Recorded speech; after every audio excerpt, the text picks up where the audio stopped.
Alors ça y est, on le disait, c'est le début des vacances d'été, premier week-end de grand départ, et dans les valises, forcément, on met les maillots de bain, les lunettes de soleil, mais surtout un indispensable de l'été, la crème solaire. Et la crème solaire, on va en parler justement avec le médecin Roger Rua. Bonjour Roger. Bonjour. Alors le soleil, c'est sûr que c'est bon pour le moral, on en a besoin, on l'a attendu particulièrement longtemps cette année. C'est bon pour le moral, mais le soleil, c'est pas bon pour la peau, Roger. Et oui, parce que le soleil produit beaucoup d'énergie, et cette énergie, on doit la transformer au niveau de la peau pour se protéger. Et c'est cette protection qui est, lorsqu'on est exposé à un soleil trop fort, trop puissant, comme sur les littoraux par exemple, eh bien, qui va engendrer des réactions au niveau de la peau, d'adaptation. Alors les coups de soleil, les brûlures, etc., les cloques. Et à terme aussi, cette protection peut se fatiguer entre guillemets et engendrer éventuellement des problèmes de cancer de la peau. Donc l'exposition solaire n'est pas si anodine que ça. Alors justement, pour s'exposer ou en tout cas comment se protéger du soleil efficacement? Alors, heureusement qu'il existe toutes ces crèmes qui permettent justement d'avoir un film protecteur qui va diminuer l'énergie solaire et donc permettre à la peau de s'adapter lentement. Faut dire que notre peau s'adapte en brunissant, en bronzant. Ça permet d'avoir moins d'énergie solaire qui pénètre et donc d'avoir une protection plus efficace. Donc, les crèmes doivent avoir des indices de protection les plus élevés possibles pour la protection. Ça donne des bronzages qui vont moins vite, mais ça protège beaucoup mieux. Et c'est pas parce qu'on met un indice 30 par exemple qu'on ne va pas bronzer. Ça peut être l'inquiétude parfois de certains vacanciers. Ce n'est pas le cas. Non. De toute façon, on bronze en 2 jours environ. On va acquérir un brunissement de la peau, qui est donc une réaction de protection. Mais cet indice de protection élevé des pommades évite que cette phase d'adaptation puisse engendrer des conséquences, notamment de brûlures cutanées au moment de l'exposition. Quand on voit les rayons de nos supermarchés ou des pharmacies, il y a tout plein de crèmes solaires, énormément de références disponibles. Comment bien choisir sa crème solaire ?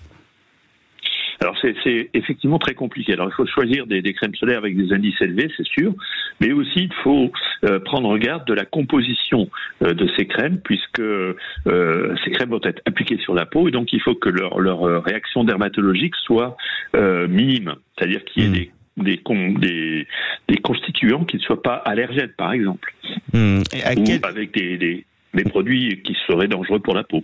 Ouais, donc ça, il faut bien être attentif à la composition de nos crèmes solaires. Et à quelle fréquence on l'applique ?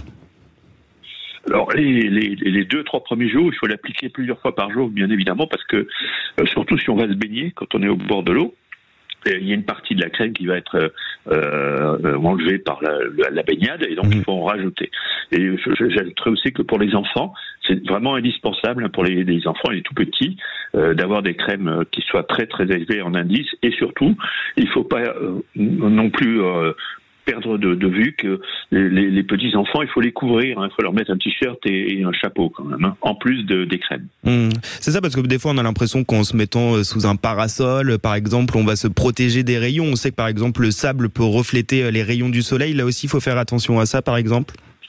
Ah oui, tout à fait. La plupart des parasols ne filtrent pas beaucoup les rayons du soleil.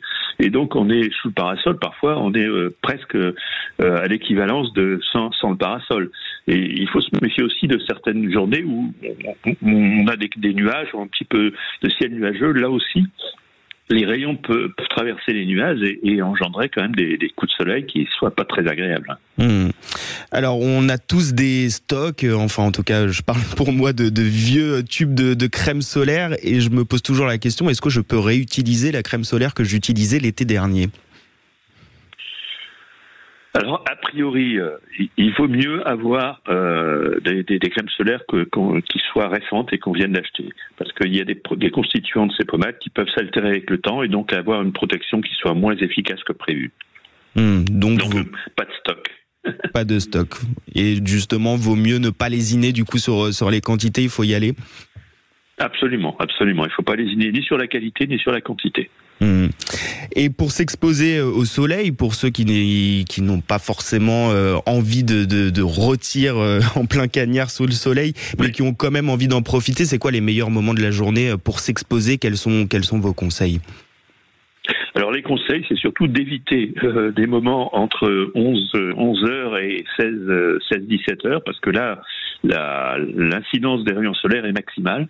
Donc, en restant très peu de temps, on risque d'être grillé, si on peut dire, à ces heures-là. Donc, il faut plutôt privilégier le début de matinée et ensuite le milieu d'après-midi, la fin d'après-midi.